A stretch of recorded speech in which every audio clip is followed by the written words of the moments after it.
Thanks for joining us for THV 11 News at noon. I'm Tamer Knight in for Journey Taylor.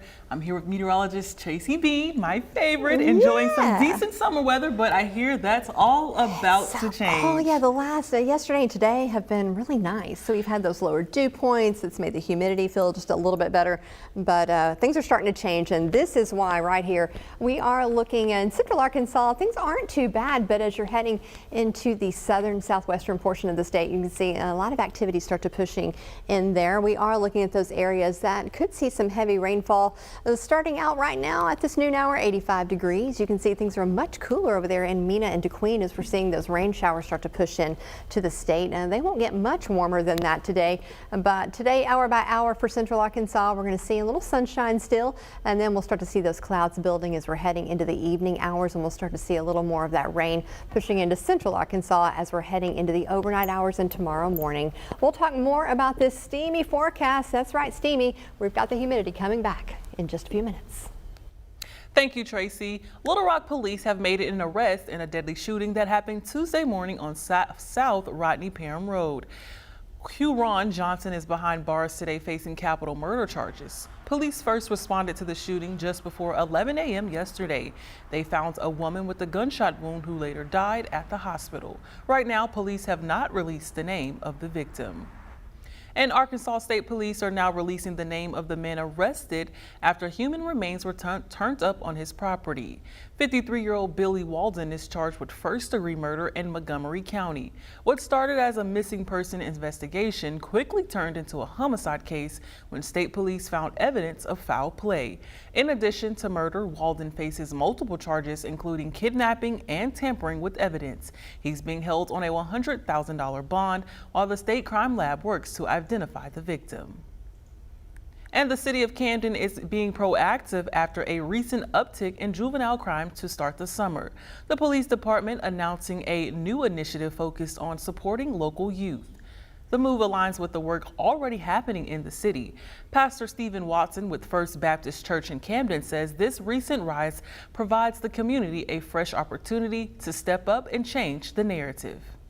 We've got kids off at camp this week that are at the beach, or student ministers out pouring into kids intentionally all week long. And so there's just opportunities left and right where people are doing good in this community, and we're just thankful to get to be a small part of it. We reached out to both the Camden Police Chief and the Mayor to talk about the new initiative. Neither were available to talk Tuesday, but the Mayor did say she's excited about the positive impact the project can bring.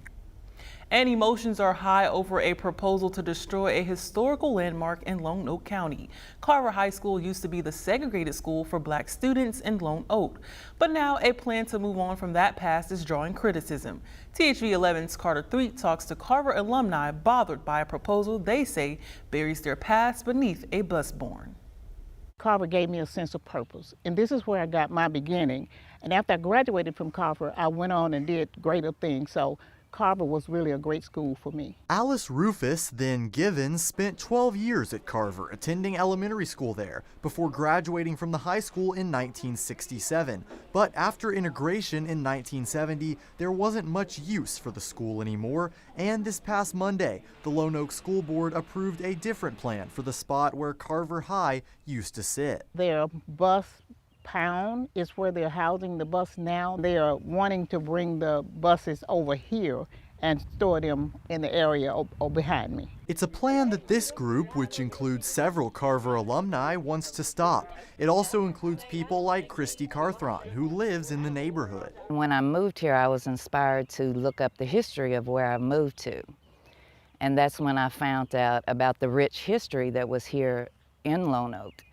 And it all is stemmed back to Carver. Besides the history, Carthron also has her own concerns about storing buses here. The pollution that it'll bring, it'll be unsafe for the children in the neighborhood. As you can see around, there's many homes being built here. There is a marker on the property that mentions Carver and its former principal, but as she surveys the concrete slab where the gym used to be and the empty field that's set to become a bus barn, Rufus says that's not enough. We want to be able to talk to our children and show our children, our grandchildren, our great-grandchildren where we actually grew up at and what happened in our lifetime. In Lone Oak, Carter Thweet, THV 11 News. We reached out to the Lone Oak School District for comment, but have not heard back. The school board also approved a new baseball and softball facility at Monday night's meeting. A bold plan to revamp the SNAP program in Arkansas has been given the green light. Back in April, Governor Sarah Huckabee Sanders requested a waiver from the USDA to ban the purchase of unhealthy items like soda and candy using food stamps. Arkansas now joins 6 other states with permission to make the move.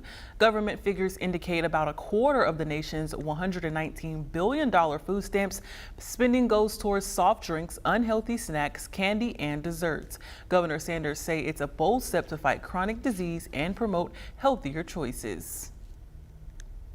1/3 of our state has diabetes or is pre-diabetic. When the numbers are that high, it's important for us to examine a system that actively encourages and subsidizes unhealthy, highly processed, addictive products. In its approval, the USDA says this aligns with President Trump's mission to make America healthy again. The restrictions goes into place July 2026. And a new report lists Arkansas near the bottom of the U.S. in child well-being. The Kids Count data book measures economic health, education, family stability, and child health. The study ranks Arkansas 45th out of 50. Arkansas's Children's Advocate Director Keisa Smith-Brantley says the poor ranking reflects ongoing challenges, including low 3rd grade reading levels and health disparities. She says Arkansas needs more funding to improve outcomes. It is important to look at policies that, help Arkansans across the board, get Arkansans into, on a better footing. And that means healthy Arkansans that feel fully supported by their community, that are able to go to work every day. In response to the report, the governor's office tells THV 11 it's making child well-being a priority. It says Arkansas Learns, the Healthy Moms, Healthy Babies Acts, and free lunches in public schools are all steps in that direction. And a curfew has gone into effect in parts of downtown Los Angeles amid protests against the Trump administration's immigration crackdown. The president has deployed hundreds of Marines and thousands of National Guard troops to the city to quell the unrest. California's governor is taking action to stop what he's calling a brazen abuse of power. Danya Backus reports. Authorities in Los Angeles are calling their new curfew a success following another night of protest against President Trump's immigration crackdown.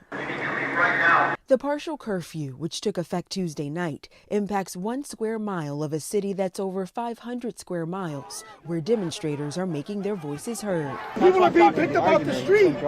They're being snatched up out of Home Depots and Walmarts. Over the past few days, the LAPD has carried out more than 300 arrests amid isolated instances of violence and looting. If you do not live or work in downtown LA, avoid the area. This morning, Attorney General Pam Bondi revealed the Trump administration will seek to prosecute looters at the federal level. If you loot a store, we are going to charge you with robbery under the Hobbs Act, and you're looking at maximum 20 years in prison. The development comes just days after President Trump mobilized 4,000 National Guard troops to secure federal buildings in LA and 700 Marines, now stationed more than 20 miles away. We don't need the National Guard, and they're not here to help us right now. They're here to facilitate what the federal agencies are doing on the immigration front. California Governor Gavin Newsom shared those sentiments. We do not want our streets militarized by our own armed forces. A federal judge is set to hold a hearing Thursday over the governor's request to block the Trump administration from using troops in LA. Danya Backus, CBS News, Los Angeles. The THV 11 Summer Cereal Drive is running at full speed. It's week 2, day 3, and everyone should be preparing for us to come to a town near you. We spent the morning in Searcy, and now Tom and the team are in Bald Knob. Tom, how is the collection going out there at Harps? All right, Tamer, thank you. Tis I, your 4th favorite meteorologist working today on the Noon Show. Tom Brandon, Chief Meteorologist Tom Brandon. Just wanted to make sure that you remembered me, Tamer. And we're having a great day here in Bald Knob. We've never been to Bald Knob for the Summer Cereal Drive. We've got the fire department here. We've got the Chamber of Commerce, the food pantry, and we've had great success in people dropping boxes of cereal for the summer cereal drive. We'll have a count a little bit later on for you. Make sure you come out and see us. You got till 12:30 if you live in Bald Knob, and drop off a box of cereal that's going to help feed hungry kids here in White County. More coming up after the break. Back to you. And still ahead at 12:17, one family's health journey from confusion to clarity and the science behind it next. And we've got a nice day ahead, a little less humidity. Well, it's on its way back. It's going to get a little steamy. Let's talk about that coming up in my forecast.